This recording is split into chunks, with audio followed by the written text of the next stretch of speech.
Welcome to Real Estate Stories. I'm your host, Cody Coda. Got our co-host, Jake McClure, with us today. How's everyone doing? All right, Jake. And we've got a very special guest, Kathleen Forrest. Welcome to the show. Hi. Hello. All right, so we're just going to jump right into this. So what brought you to real estate, Kathleen?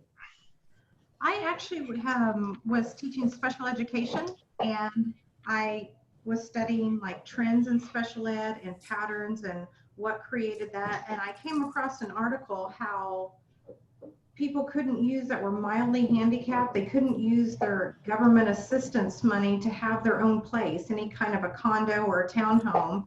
So I wanted to write a grant or a bill in order for them to take that same money and have some kind of ownership. So later in life, the rent didn't go up, they weren't kicked out, and they actually had some type of retirement for their future.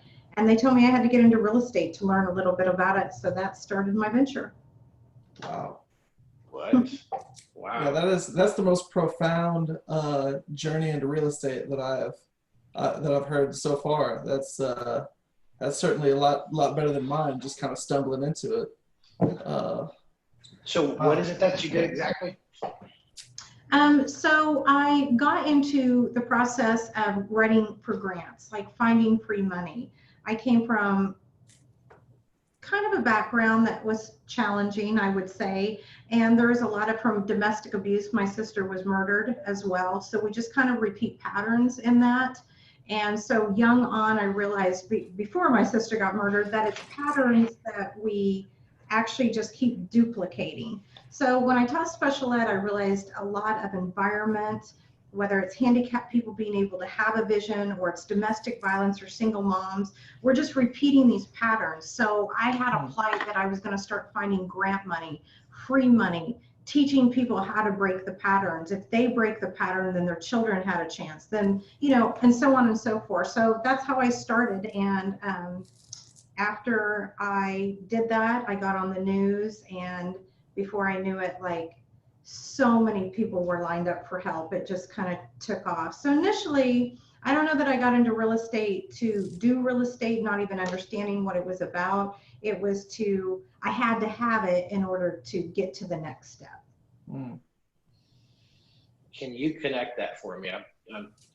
I'm super impressed, by the way. No, So how does that connect to the real estate aspect? So if you're a special ed teacher, you're pursuing this, go ahead. So in order to get the grants and to understand the grants for real estate, they wanted me to understand real estate. Like I wouldn't even know how to correlate the two. So there was actually a person that was a captain in the Air Force at the time. She went to the Air Force Academy, and she kind of joined my plight. So she was very intelligent and very smart as well. And I went to school at the time. At the time I was teaching special ed. I was teaching college at night. I think I had another job, and I did real estate as well. And that's where I am today. Wow. Well, awesome. What do you think makes you successful? Because you're obviously very successful at it. What makes you successful, Kathleen? I think the whole key in my success, I mean, you just experienced my challenge and even logging into a Zoom call. Can you even imagine waking up every day and being so technology challenged that I really truly can't do? It's a real challenge for me. Technology is. Yeah. So I learned early on that I had to have intentional focus. I am sick with my focus and discipline. I do not know very many people that have that kind. I think I took 22 to 24 hours a semester in college and still worked. So I graduated in 2 years. My focus and my why is so point on that it's not an option for me to not hit what I set out to do. So systems are key, because if you deviate, you're going to have mayhem. I knew early on I wanted to close between 20 and 30 deals a month. It wasn't optional for me to do less than that. And so I just had to figure out a plan to get there. So what I think is my key in success is really just honestly determination, intentional focus, and determination. where does that drive come from? Where do you, like, is there something you can identify as a kid, maybe one of your parents, or like, was it internal? Was it like a switch flipped on and a point in your life that kind of came out, or what? Where did that come from? Well, we can have a discussion on nature versus nurture. I like real deep conversations on that. I think that there's artistic people, there's a lot of questions. Are people born with something, nature versus nurture? I will say that I think that how people are raised does influence how they turn out in life. And I think that you can turn things, my whole philosophy for getting into real estate was there's no such thing as fair. Fair is a place you ride rides and eat cotton candy. That's my philosophy. What we have is the cards we're given. No one owes me anything. I had to start at life knowing, okay, I'm probably going to be out on my own at 15 or 16. I'm broke.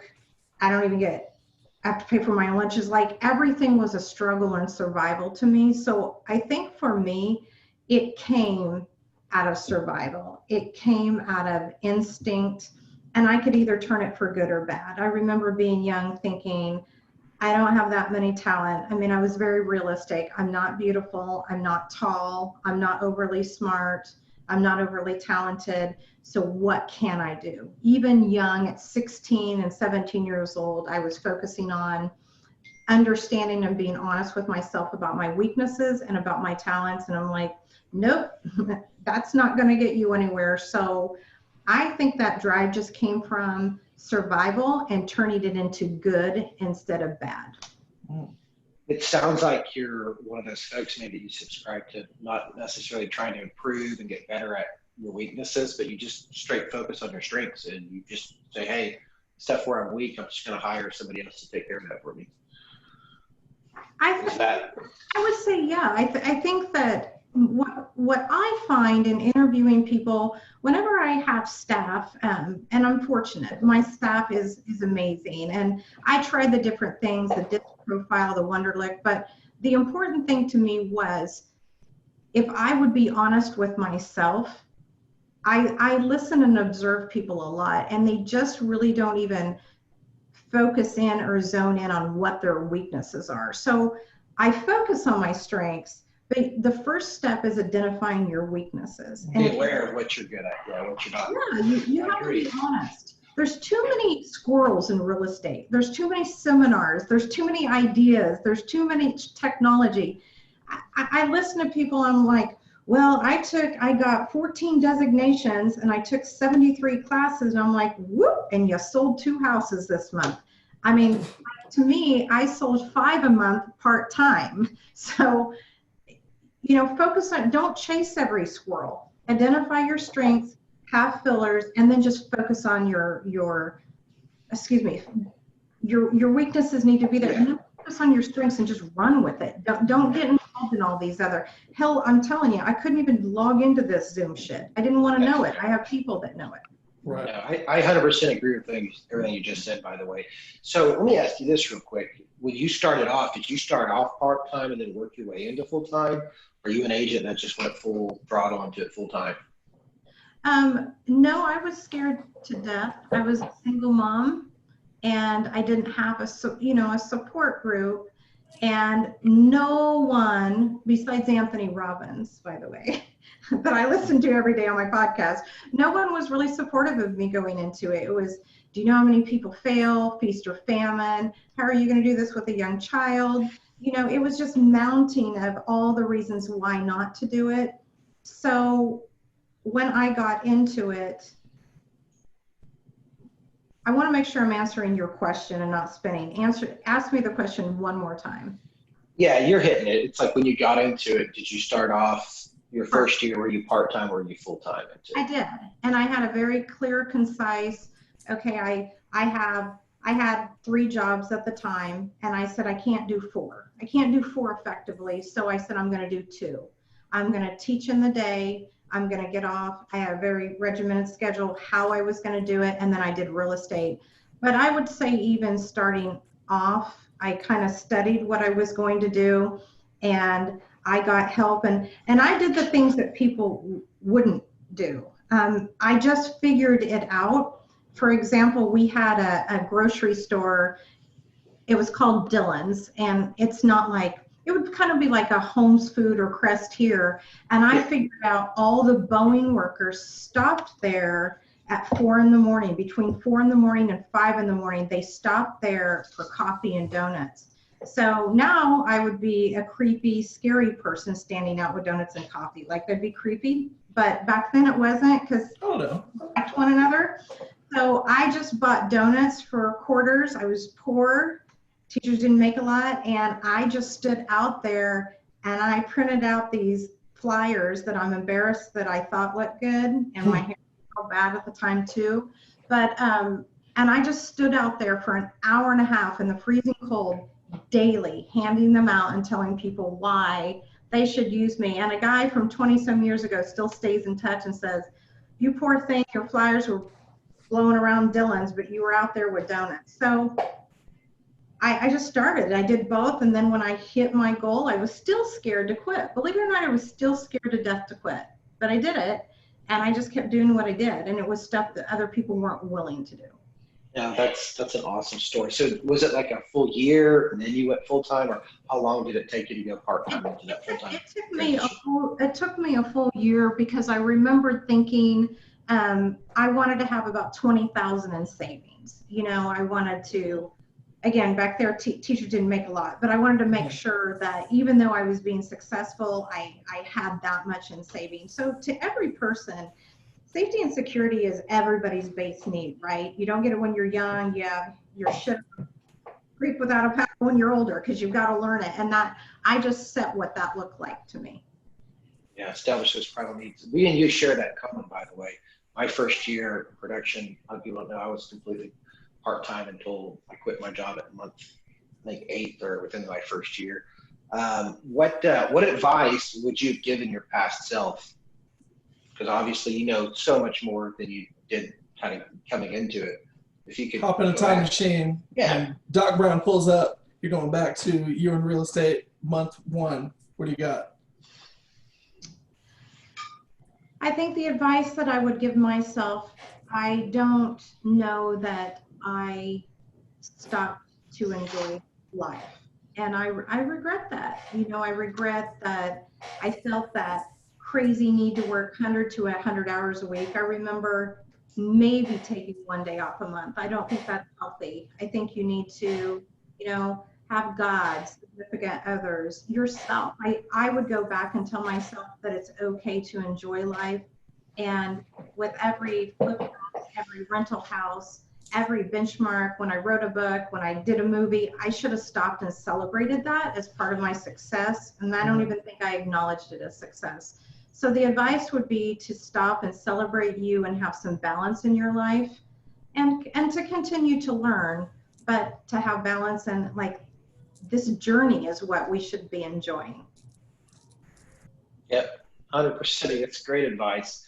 How long did it take for you to get your first closing when you got in? I think I made my first sale. I mean, again, my first year I made like 180,000 in real estate. So I probably had a little bit different start than some, but I attribute it really to just like my focus of how to get there. I took a specialty. I became the transition specialist. Why? Because everybody's in transition. And then I carefully planned my marketing. You know, I think it was just, again, thinking outside the box. To this day, if someone gave me a barn full of shit and told me to shovel it, and I thought that that was thinking outside the box, I would do it. Like, I wasn't above anything. I was just very humble. I wanted to learn. That's good. That's good. So what did your support look like when you got in? You were just a single agent? Did you have or did you join a team? How did that? I joined a team, and I would still go that same route. I think that joining someone who's already done it, I was very humble again. I knew I could do a lot of volume. I was giving 50% away, and I was okay with that because I had so much to learn. there's so much more than to just being able to make a sale. There's so much more to learn. There's visions and how to set goals and how to talk to people, how to read people. And the team worked for me because I wanted to zone in. Paperwork's not my favorite thing in the world to do. And I knew it would take me a long time to do that. So again, I honed in on my skill set, and I joined a team for about a year to 2 years. And I would do that decision again. Awesome. So what does your support look like today? Like, how has that evolved? I have fabulous support today. When I got into it, again, I felt very lonely and alone and scared, and I was my support person. And again, just by listening to Anthony Robbins, really, I just jumped in. Today, I have, I think there's 26 or so independent agents, but I have 4 or 5 assistants, and they are just the most fabulous tribe of people because you have to have fundamental value systems of like kind. And whenever I surround myself with someone I'm going to bring into my sphere, I make sure it's going to be a long-term, 10, 12, 14 years. I don't want this to be a job for them. I ask them, what do you want? Do you want a home? What kind of car do you want? What's your dream? What's your vacation? What plastic surgery? And I find that I ask them those things and see how working together I can make their dream come true, and they stay, and then they compliment me. And it's like, I've seen people where I say to you all have to not just be playing tug of war together.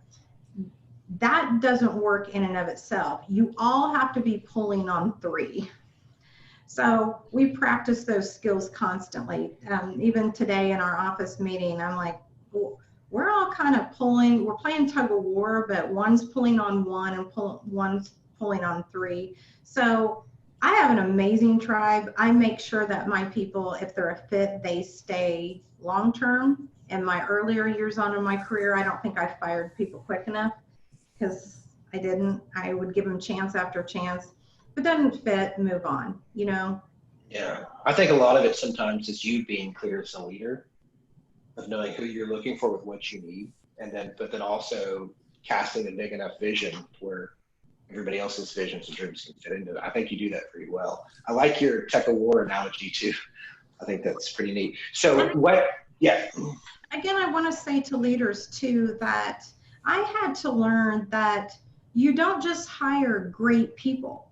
There are great people out there, and it's just not a fit for your team. You have to, and again, it goes back to your weaknesses and it goes back to your strengths. And in hiring, I place them very carefully. Like this, if I hire 2, I struggle with D personalities. So Jake, if you're a D, my apologies. I'm sure you're great in business, but it is hard for me to work with that personality long-term and real close. So I just know that. So, but yet these are get shit done. They have no fear. But if I bring 2 or 3 of those in, yeah, it's going to implode. Disruption. Yeah, What's your bit? I don't necessarily like people like me either, so I get it. What's your bit, by the way, Kathleen? Most people would think I am a D. I think out in the field, they think I'm pretty aggressive. I'm actually an off the chart I. I just keep my fun. I'm so disciplined.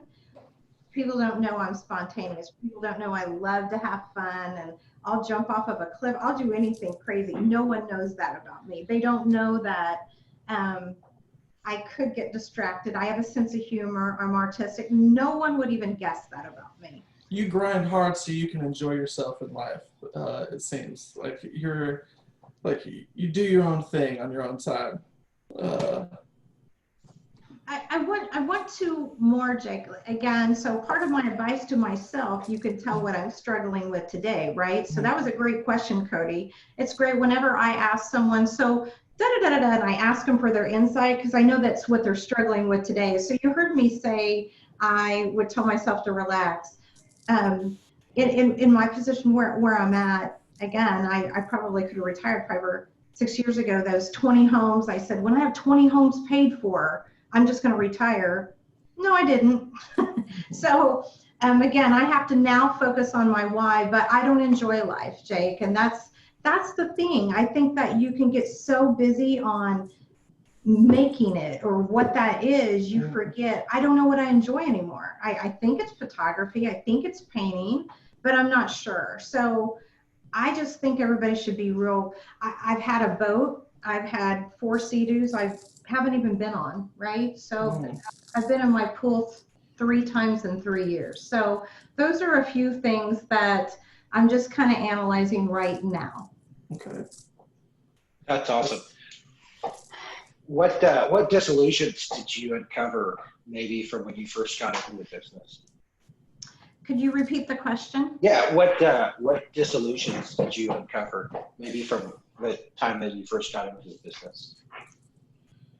I don't know that I really had any disillusions because I heard so much negative crap, how I was going to fail, it's feast or famine, how are you going to get into it? Like I didn't come in delusional thinking that I was, I didn't come into it delusional.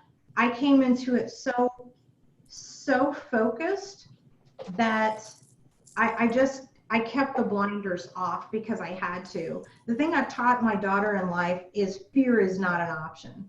It's not an option. You can feel a lot of emotions, but fear is not an option. Fear is something that may or may not happen. And so I don't know that I really went into it delusional. I went into it focused and I didn't let myself spin. That's really good. Who's your inspiration and why? I think that your inspiration in life changes, right? At every phase, you have a different person that pushes you to the next level. And I've had some great coaches. I've had some great people that I listen to a lot. Again, I mentioned Anthony Robbins on early. I really listened to him because it just helped me get through that belief in myself that I could be someone, get over that unworthiness. But I think the last maybe 5 to 8 years, it was definitely my sister that got murdered. She lost her life to a domestic situation, which again has really pushed me on to set up nonprofits for domestic abuse. I have some for sex trafficking. So it's really pushed me to break those habits because I've seen firsthand how that just, it defines who we are as people. And even if you get out, you still struggle with those same patterns. And that's what so passionately pushes me into real estate. I feel like I'm completely different. And when I sit down and show people the why, I take situations, whether it's bank repos, short sales, reverse mortgages, I just paint a whole picture and I figure that stuff out. I'm different. I take a very strategic approach and I want to come in as a wind underneath their wings. I think everyone wants to change. We just don't know how.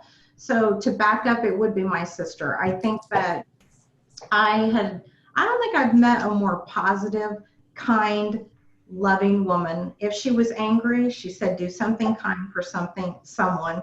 If she was tired or frustrated or depressed, she did something kind for someone. So now every time I felt sorry for myself, I have to go to the mall, I have to go to a rest home, and I make myself do 5 good deeds for someone. And I'll tell you, after about 30 of those self-pitying moments a day where I'm feeling sorry for myself or angry, like it gets expensive.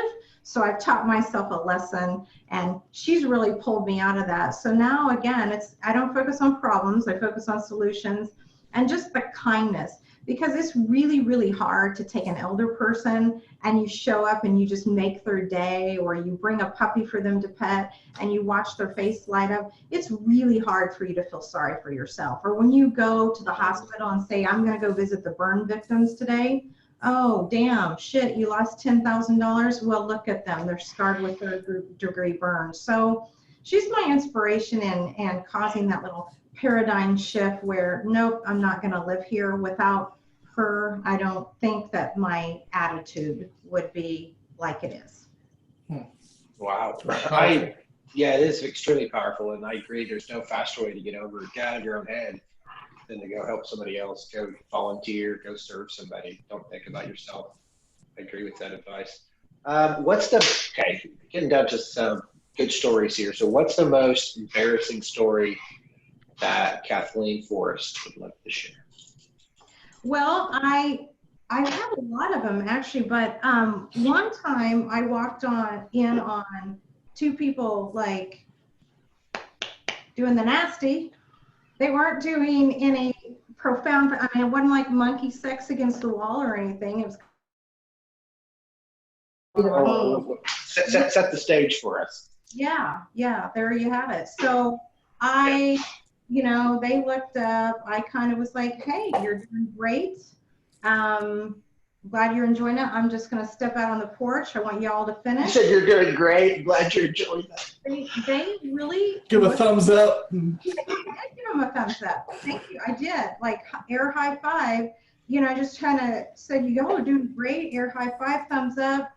Want you to finish. I'm just going to go out on the porch and wait with my client, and you can just let me know when it's okay.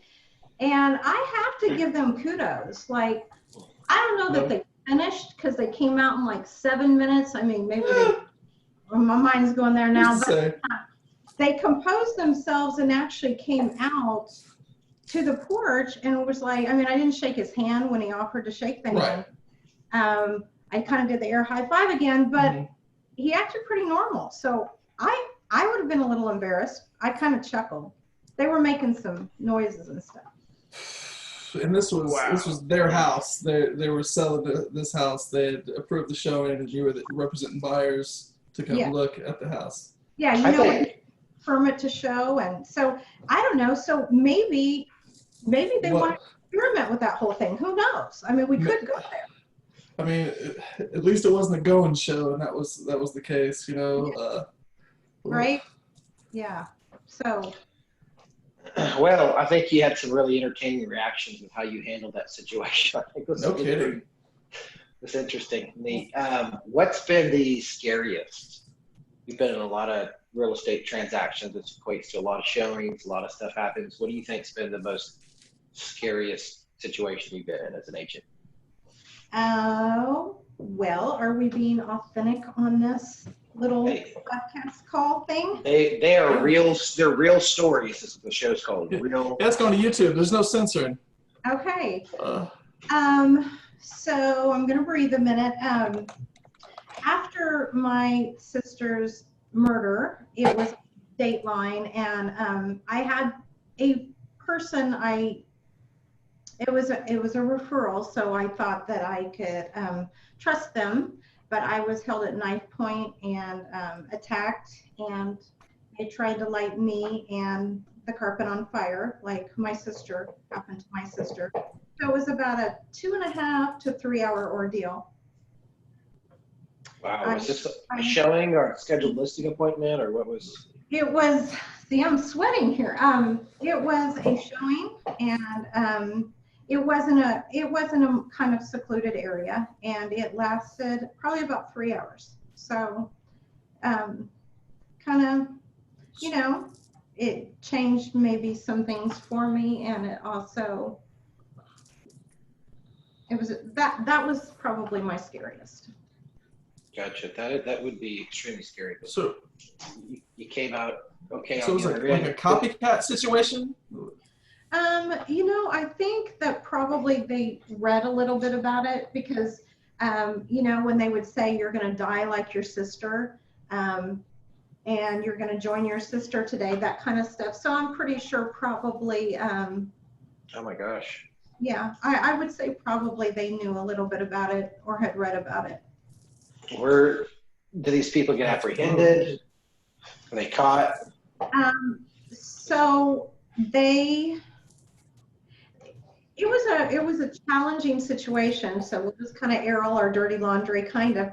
I had just spent about 2 to 3 years in court, getting my sister's husband, who was a police officer, convicted. It was a very painful trial, very expensive, very exhausting.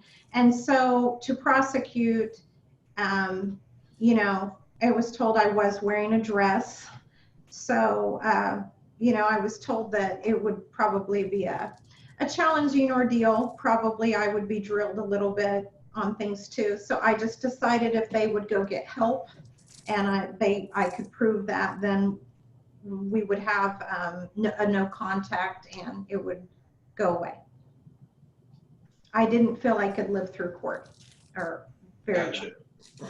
Yeah, that's gotta be, I can imagine, it's really Wow. tough. Stressful, if that's not stressful enough, maybe a transaction or something that's uncomfortable. What do you think's been, maybe just from a transactional standpoint, or like an most uncomfortable experience? I think that for me, just my goal is to keep everything real seamless. I don't want the client to know their file is 2 inches thick and it didn't appraise or there's a problem. My goal is to just keep that client happy. So I would say I'm actually stressed a lot of the time because we're juggling 20 and 30 files at a time, and there's always something going on, and everything seems to be a little harder these days. In the last 2 years, they are a little bit harder. So the most stressful thing to me is to just keep everyone happy and keep it seamless. And that is something you really have to work on, because I think if you're not careful, you'll either turn into an alcoholic as a real estate agent, or you'll have some anger issues. So probably just keeping everything on the level playing field is a little bit stressful. No, I agree with that too. I mean, as an agent, you're always having to deliver, you have to communicate to your clients, but like you said, and how you deliver that information to them, positive light, keeping clients happy. Yeah. And no one's ever happy. I don't know. Cody, how long have you been in the business? Doing it 7 years now, going to 7, 8 years. And Jake? Coming up on 3 years in July. Okay. Do you guys like it? Oh yeah, this is for me. I love this. So you probably don't remember, years ago, but it does seem more of a challenge in the last 2 or 3 years. If lights don't get it shut off, it's your fault. Cody, back when I got into it 10 years ago, people just were like, oh, that sucks. And they shut off their own light maybe. Mm-hmm. Now you're getting calls at 10 o'clock at night. People are very angry. Or if little things happen, I don't think we got all the just ranting, angry phone calls, which I do understand. I wish they hadn't left on a light, but I think people are a little bit more uptight than they were before. Do you think people are getting more uptight, or do you think agents are like becoming more relaxed? I don't know. What's your thought on it? Well, we're going to kind of get into some political opinions, so I'm going to get booed here. I think there's not as much accountability and not as much kindness as there used to be. And so my answer isn't just from real estate. I've just watched people in Target yelling at the cashier that the line's moving too slow. I've watched people in the grocery store yelling at the guy that they're out of something on the shelf. I'm an observer. I'm amazed how many people lay on horns and flip people off at, stoplights for like taking a second here. So I'm going to have to go with, I think a lot of people are assholes. I think they need some anger management, or maybe they got too many participation prizes when they were young, because God forbid first, second, or third place shouldn't happen. So I think we have a lot of entitled people now, and I love people, but just sometimes we need to take a chill pill. We don't need to scream and yell at everyone.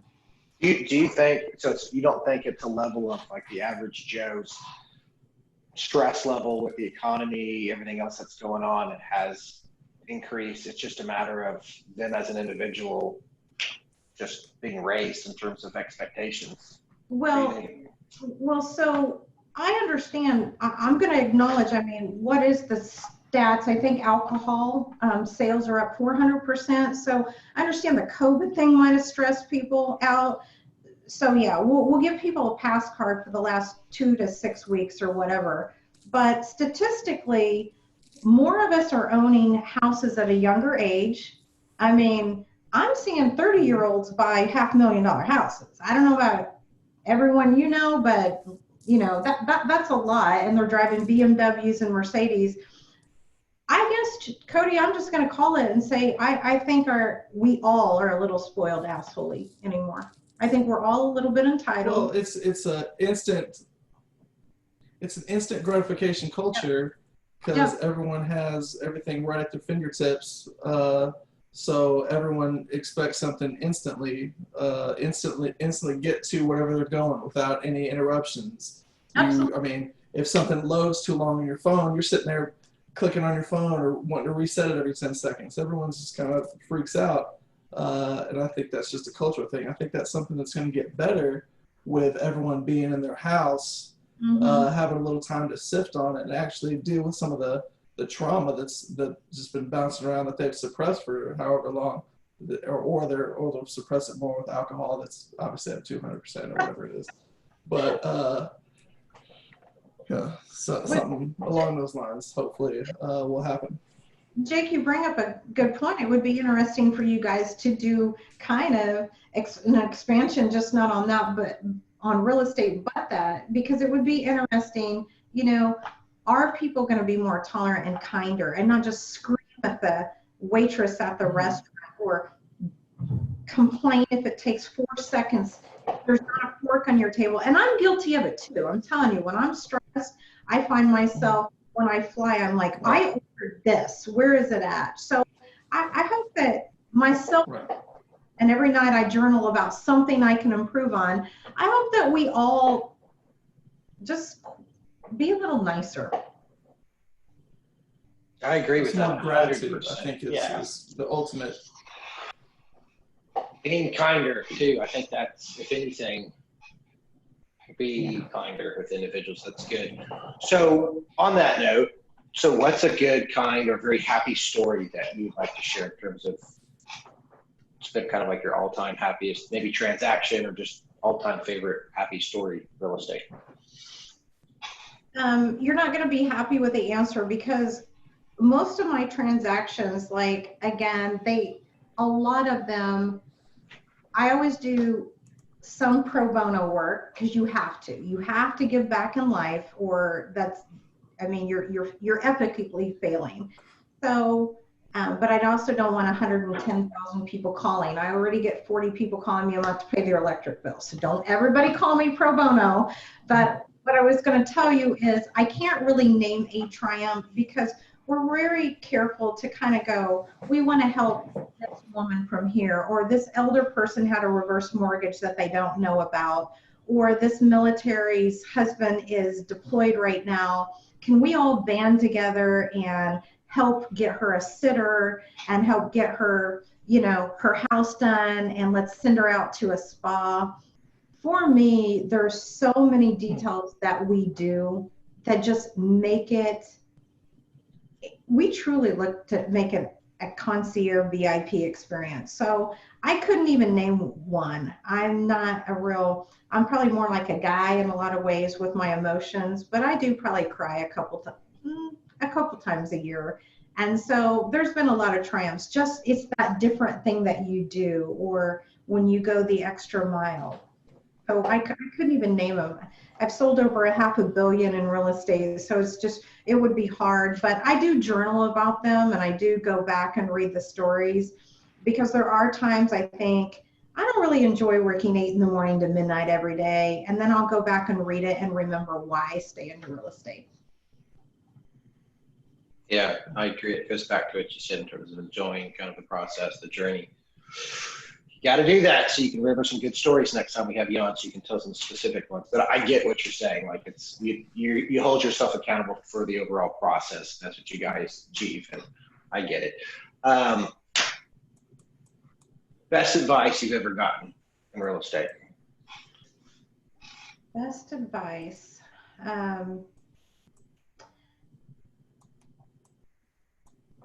Bruce Lee says, "I fear not the man who..." Go ahead. What? That's one of my favorite quotes, by the way. So go ahead. Well, Cody, why don't you say the quote? Oh, okay. So what I think you were going to say was, I fear not the man that's practiced 1,000 moves. I fear the man that's practiced 1,000 moves one time. Something to that effect.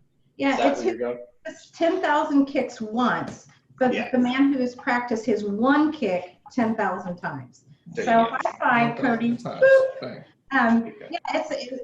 I would say that was my best advice just going into it and understanding what that meant.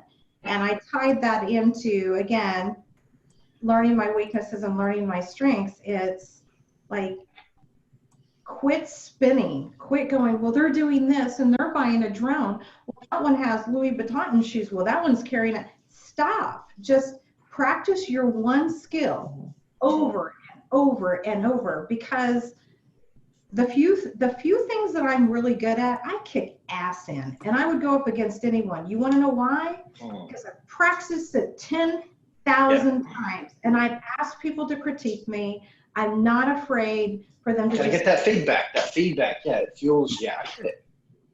Absolutely. D's don't like that, by the way, Jake. Wow, I didn't know we had so much in common. That's awesome. Okay, so how would you describe your personality? I kind of feel like I'm a weird enigma a little bit, because I think most people, I mean, my shoes are all color coded and labeled, right? So I don't think I'm OCD though. I think I'm just organized. Like Highly organized. I don't, because decision making takes part of your energy, right? So Skills execution. So if all my stuff is lined out by color and color coded and with pictures on my shoes, then I don't have to think. It's not a decision making. So, but I also have a very, very fun side. I don't think most would guess how caring I am, or how I love animals, or how for a cause I'll stand up for something. I don't really know that anyone would know that I'm artistic. If you could choose one word, describe your personality. I guess I'm just going to have to say determined, because really I'm just determined. We both start with Good. What's an area, maybe you've all had this, where somebody, you know, a family member, a friend that knows you really well, describes you one way or sees something in you that you don't necessarily agree with? Is there a particular character trait that other people recognize in you, whether good or bad, and you're just like, well, I don't really see that? Can we cuss on this, or? Yeah. I'm teasing. Yeah, you already have a couple times, so it's gonna be all right. I was gonna say, I think some of them, I don't know. Some of them probably think I just like hang on a little bit too. Maybe they think I'm a little too intense. Dude, that's determination right there, and that's where you were going. Hold on for. I get you. Okay, what's something that most people don't know about you? I am left-handed. I finished college in a few years. I got to co-produce a movie with J. Abraham in Hollywood. That was fun. Whoa. And I got to co-write a couple books. I'm getting ready to do another executive producing in a movie. I'm a Pisces, born in February, and I'm short. What's short? I'm only 5'2", like on a really good day that I stand up tall.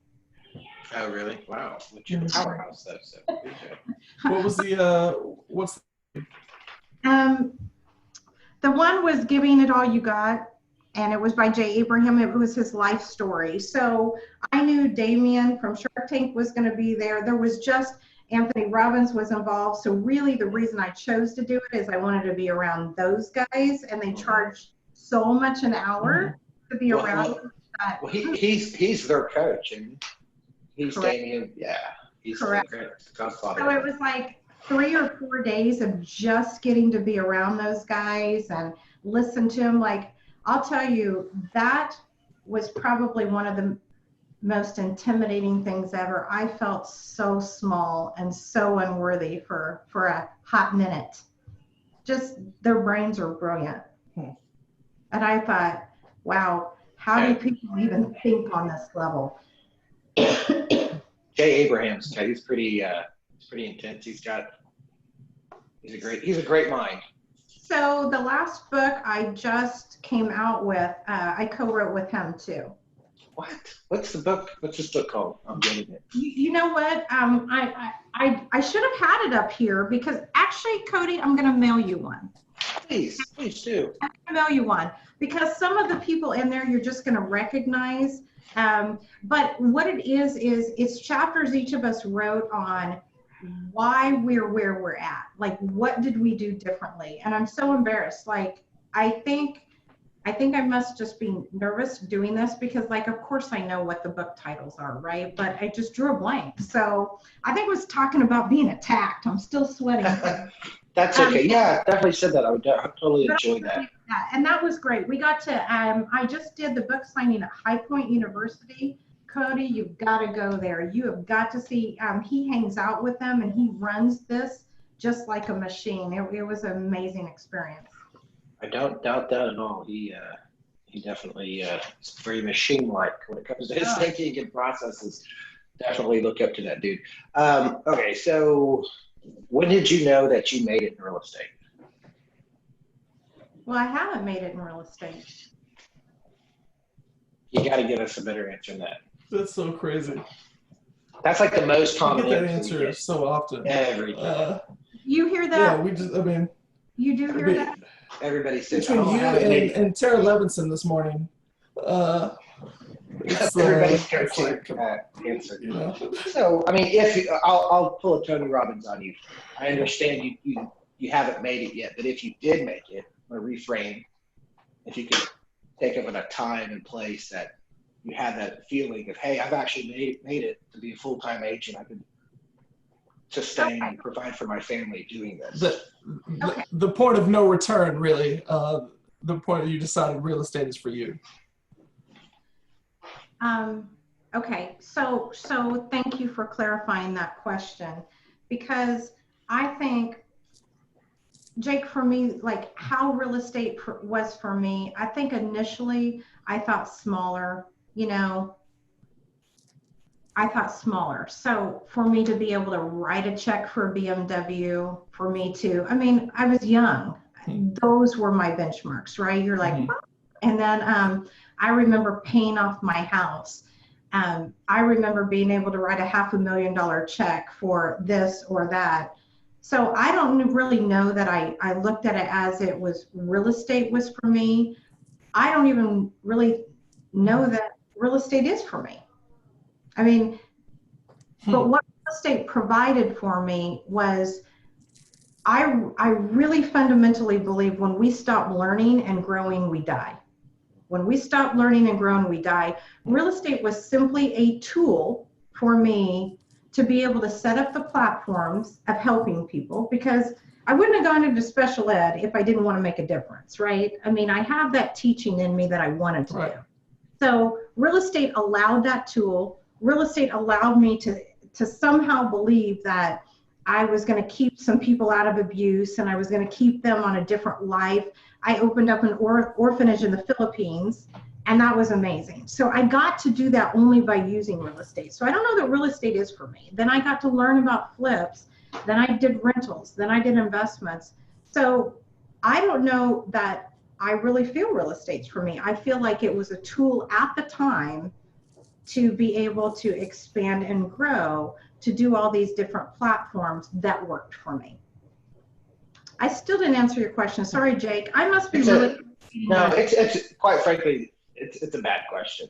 I mean, if you want to tell the truth, I don't really like the question. It's in there because it does unlock kind of what people believe, like what does real estate mean to you? And you get a lot of those answers, but it's really just kind of meant with how you would answer it. I think you did a really good job of kind of explaining what real estate is to you. You're using it as a tool.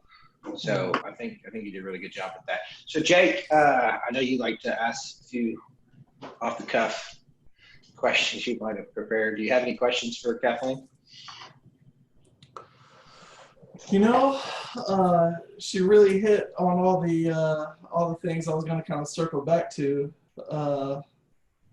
Really through most of these. I'm trying to think of, I had a question a second ago, but it seems that I have lost it. But I Okay. talk too much for you, don't I, Jake? I can shorten down my answers if No, I mean, you got it. She's deep. No, you got, like, I didn't think she was going to be this like, deep. But Cody, that's on my deal. That when it says what do people don't know about you, I'm very deep. Like You I'm a are. strategist, and it's like mhm. I really think through things on a very deep level.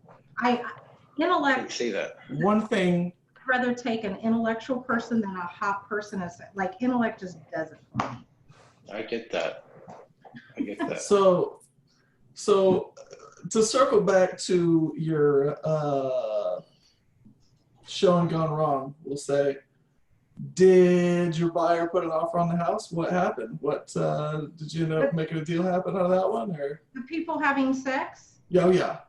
He just wanted to go back to the people having sex. Okay. I was like, Jake, that's in it. I have a masturbation story, so I'm glad I didn't go to that one. Jake would have probably pounced. So, Jake, to answer your question, I have a policy. I don't only show 2 houses. I always show 4 to 7, and I have a reason to do it. But I do recall that I showed them probably 7, and I do know the next day they wrote. So. Okay. I don't think they bought the having sex house. They did buy it. Okay. See, that was more or less because no, they did. I think Swish said. Say that it was funny too because I really enjoy watching people's reactions. Again, I'm just kind of a weirdo, so I really watch and I can assess people's personalities. And you should have seen them walking back in like the master bedroom. Like you would have thought the bed, like they were just kind of looking handicapped as they were trying to not look at the bed, like where the deed happened. Mm-hmm.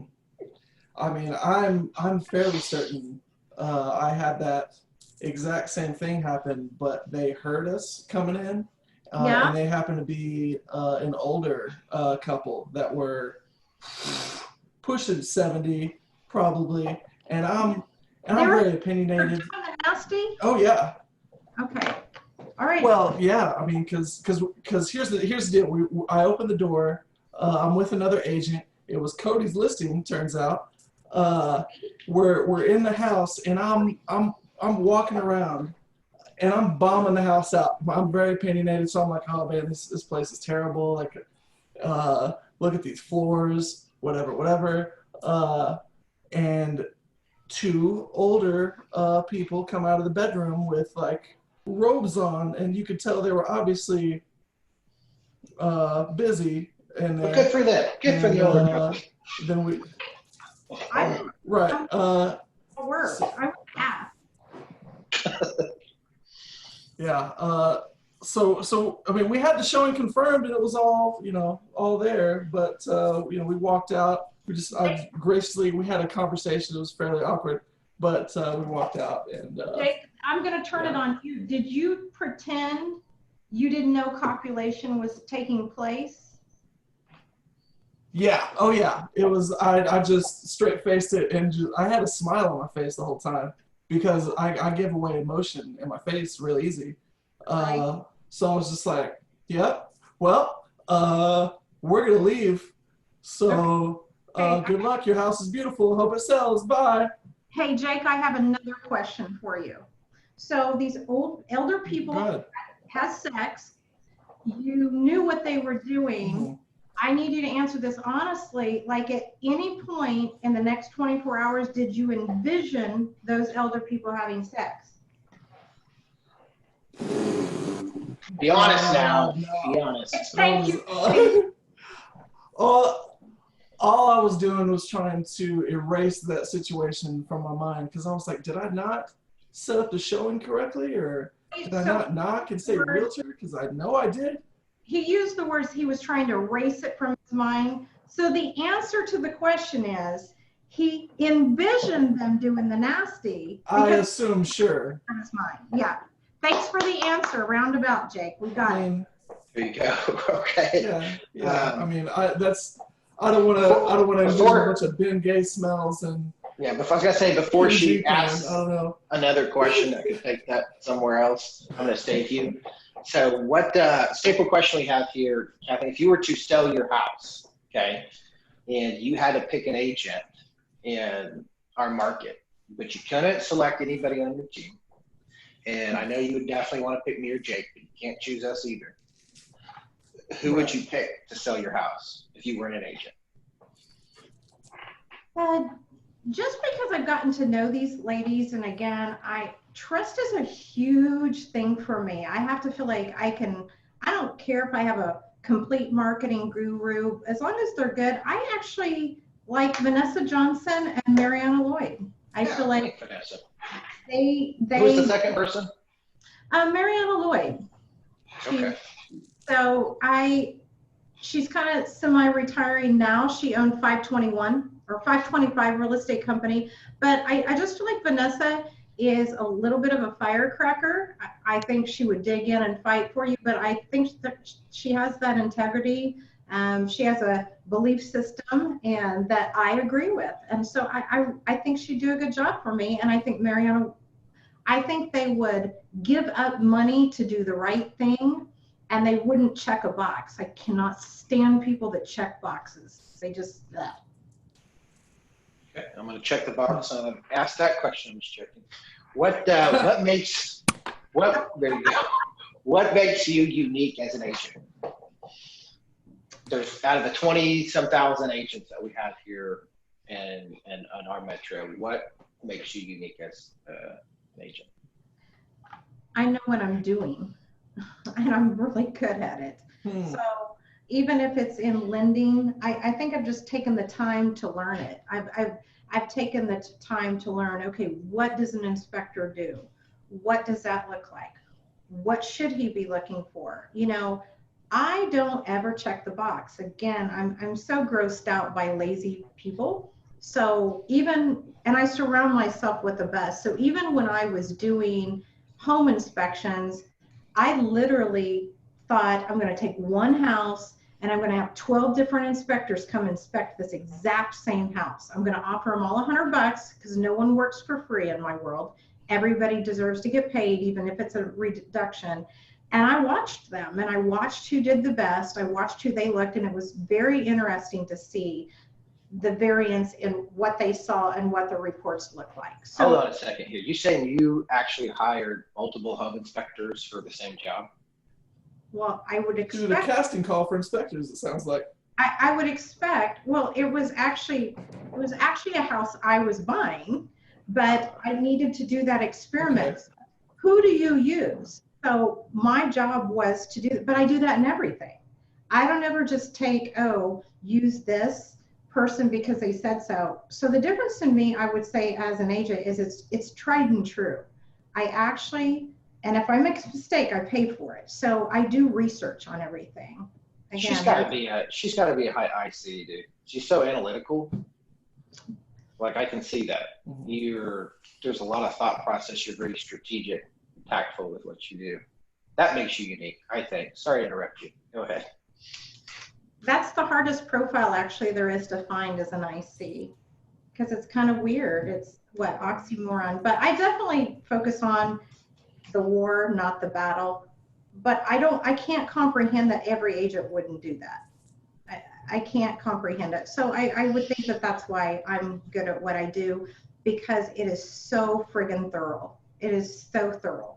And I don't leave a lot of chances. And I take what I do so serious. Every job, if I hauled garbage or was a pooper scooper, I would be the very best. Best at it. That's the spirit of excellence thing. Yeah, I think you know what you know you're good at. I mean, it goes back to what you were saying earlier. You have enough self-awareness to know, hey, what your strengths are. In real estate, it's obviously one of those. So, yeah. There you go. And to touch on that self-awareness, since we talked about what you're good at, what would you say is your worst weakness? What thing that you want to get better at? I was going to turn it into something dirty to embarrass you, Jake, but I'm not going to, since this is going to be viewed with my peers. I'm really bad. I'm so friggin' embarrassed. I'm bad at a lot of like gadgets and technology. Like if you told me to play, which is odd because I'm athletic, like I can Oh, play. don't be sad about it. He's bad at it too. Who? Cody? He is. Yeah, He's terrible at technology. Yeah, yeah. Me and you, believe it or not, we have a lot of similarities. So I'll just say that. Yeah. Is that a good thing, Cody? Is it weird to kind of hear your story? I think it's a good thing, but I like me, but I also like other people too. So like Jake is like almost polar opposite. We're similar in a lot of different areas, but we're also, which is kind of, you get that balance thing, which is cool too. So. Well, and there you got it. You found your strengths and your weakness.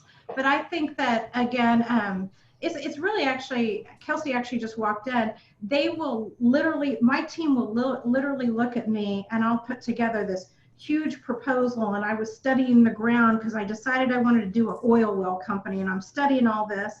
And Kelsey mouthed off, "And your ass can barely figure out how to turn on a computer, Kathleen. It's amazing." She's like, "You're the smartest, dumbest person I know." Yeah. There you go. Okay. Well, hey, that's a wrap, guys. That's a really good show. Kathleen, where can folks connect with you?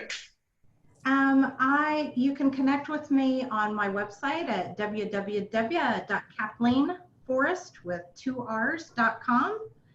And my cell phone is area code 405-476-9600. And I always believe in paying it forward. So if a person wants to text me at 405-476-9600, I'll give you a copy of this book that I was a part of. And two, I would love to mentor you and getting you over a hump of a challenge that you're stuck on because you just can't see the vision. So I'm thanking Cody and Jake for having me, and I'd like to pay it forward for one other person. Awesome. Well, we definitely appreciate having you on. I learned a lot about you. Great show. I enjoyed it. I know Jake did. I had a lot of fun. I know our viewers so much. as well.